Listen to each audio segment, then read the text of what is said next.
ধর্মনগর শহরের নয়াপাড়া এলাকায় পুলিশ সুপারের হাতে ধরা পড়ে অর্ধ কোটি টাকার ইয়াবা ট্যাবলেট। সাথে আটক করা হয় অসমের করিমগঞ্জ জেলার আছিমগঞ্জ এলাকার জবরুল হক নামে এক যুবককে। সেই সাথে আটক করা হয় একটি বাইক এবং পাচার কাজে ব্যবহৃত দামছড়া থানার কনস্টেবলের বিলাসবহুল গাড়ি। জানা যায় বিলাসবহুল থার গাড়িটি পুলিশ কর্মী সন্তোষ শীলের সহধর্মিনী ঝুম্পি বিশ্বাসের নামে। আর এই ইয়াবা ট্যাবলেটগুলি অসম থেকে মিজোরাম হয়ে দশরথ সেতু হয়ে দামছড়া এলাকা দিয়ে রাজ্যে প্রবেশ করেছিল। যেহেতু গাড়িটি পুলিশ কনস্টেবল সন্তোষ শীলের, সেহেতু ইয়াবা পাচার কাণ্ডে যে সে গাড়িতে ছিল ও পালিয়ে গেছে তা আর বলার অপেক্ষা রাখে না।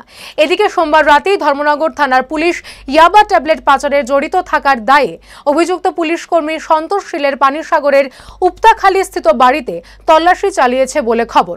মঙ্গলবার ধৃত ইয়াবা পাচারকারী জবরুলকে পুলিশি রিমান্ড চেয়ে ধর্মনগর জেলা ও দায়রা আদালতে সোপর্দ করেছে পুলিশ।